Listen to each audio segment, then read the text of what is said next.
Hi everyone, welcome back to the channel. Today we are going to muddle our way through the kind of announcement that Posh US made on the app about the fee structure.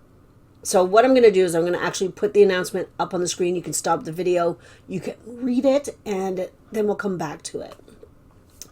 All right, so as you all know, Poshmark announced a new fee structure just 2 weeks ago. And we were all kind of rolling with it and trying to figure it out. And, you know, some people were quitting, some people were leaving, some people were mad and emailing Poshmark. And some people were very happy that it happened and they were making more money and sales were great for them. And, like, it went the gamut, you know, from the very, very negative to people leaving to people absolutely loving it to the people in the middle that were going, you know what, I'm not seeing changes. It's okay. I'll roll with it. I'll figure it out. I will pivot, right? To now, like yesterday, coming to this announcement telling us that they are actively reevaluating what's going on. And it's like, it's frustrating because you know what, as a huge corporation, you don't bring something out without announcing it first, even though they kind of alluded to it at PoshFest.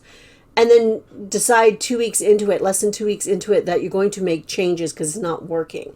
A huge corporation would have had analytics and they would have figured out sort of the pitfalls and the repercussions of what was happening before they actually introduced it. So with that alone, with them bringing this out saying, hey, yeah, we hear you, we're going to reevaluate, makes my respect for Poshmark go a little bit lower because they're playing with our businesses and they're being fluffy about it. It's like they don't care.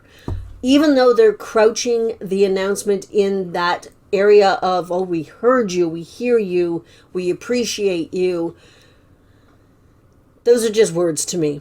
That's my opinion. You know, it's nice, though, if you're on that end of the spectrum where it was really, really negative for you and you were having problems with sales and you were having problems with customers that you did email Posh that they're saying this, I can understand why you would be liking that.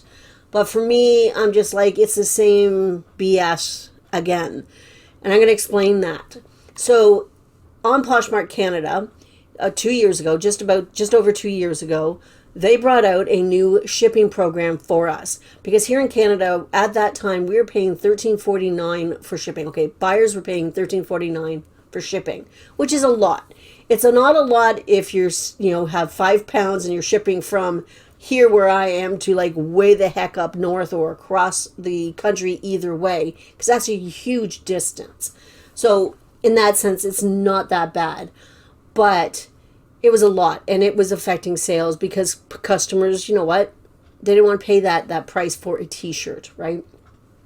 So Poshmark came out with this new shipping program where they went to Purelator, which is like FedEx, and they gave us $8.99 shipping, which was phenomenal. Loved it. For me, where I live, the distance between the post office and Purelator was basically the same, so it was not taking any different for me to do that, and I could offer much better shipping for my customers, which was fantastic. However, there were people that didn't have access to Purelator, people that lived in rural areas that would now have to drive 30 minutes, 40 minutes to get to a Purelator instead of going around the corner to their Canada Post. Now, Poshmark did keep Canada Post, but their price went up. They went from $13.49 to $17.49 or $17.99, and which is ridiculous. That's like that was not helpful to those people that didn't have real good access to Purelator. So it was a bit of a poop show. Now, they brought this shipping program out with absolutely no warning, where people had to sign up for Purelator, they had to figure out Purelator and the whole bit, and all of that education landed within the community. Poshmark did very, very little to help the community figure it out. So they brought it out, they dumped it on us. We were just getting into that, okay, we got to figure it out, we got to find out. People were upset because they couldn't access it, which I understood. And they were email, Poshmark, whatever. 2 weeks into it, they took it all away and said, oh, it was just an experiment. So for Poshmark to come out now with about the new fee structure is not surprising to me.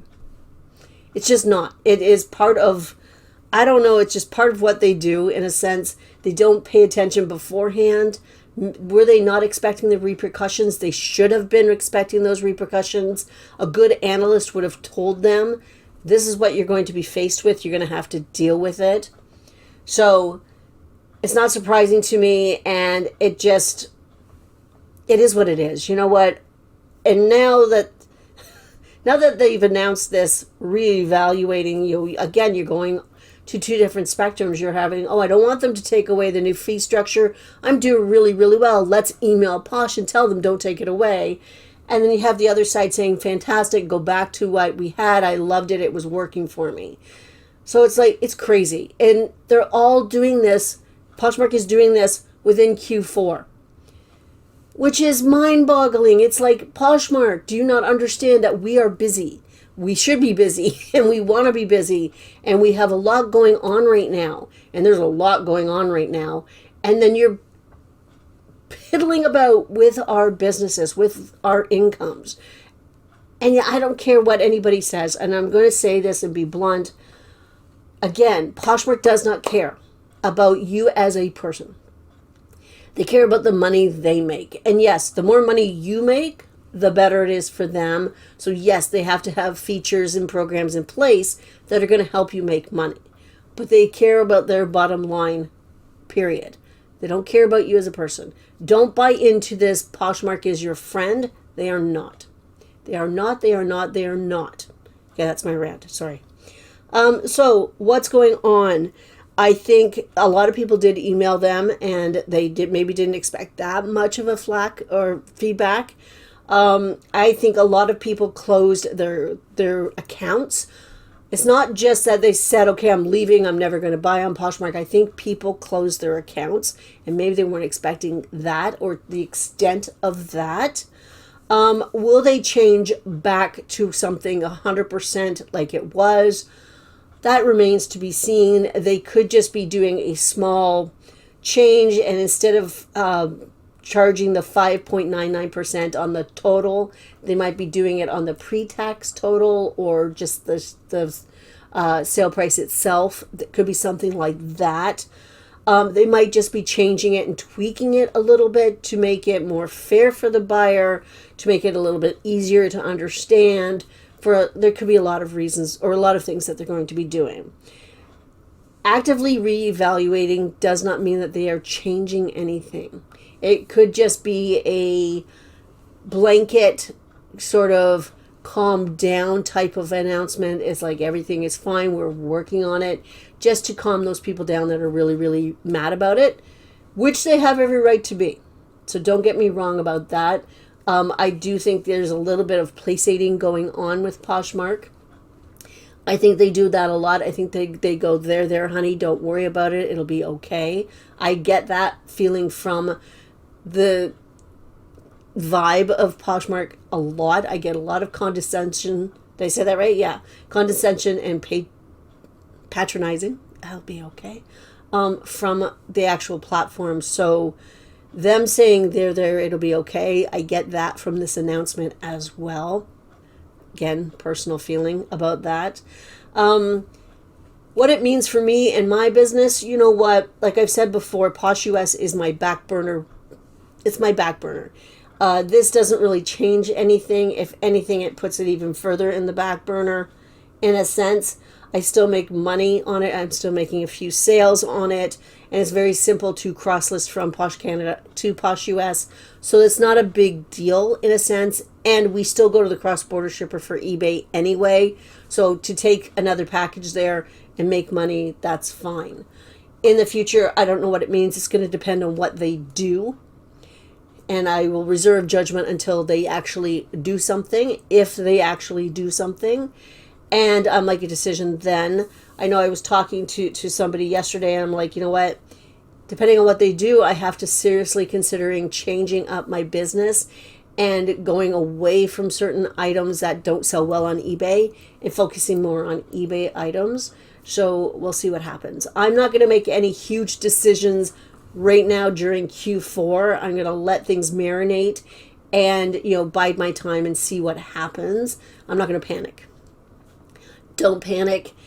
try to have things in place that, you know what, okay, maybe this will work. Maybe I don't even know how to tell you this. I am not happy with them. To me, they're just, my respect has just over the years gone down and down and down, and I don't know. I just don't know what else to say.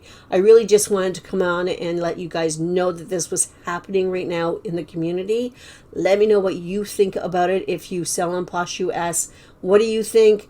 Do you think that Poshmark actually really heard you? Do you think that they're just, placating us? Are you hoping for the 20% to come back? Will you be happy and grateful for that? Or do you hope that something a little more concrete and better for everybody comes about from this? Let me know in the comments. Okay, so that's it for today. I hope everybody has a fantastic Thursday. I'm going to come back on the weekend and I'm going to do something fun and I'm going to talk about something that has very little to do with the ins and outs of Poshmark. Maybe we'll talk sales. Maybe we'll talk some haul stuff. I don't know yet, but something a little more fun. Okay? I'll see you then. Bye.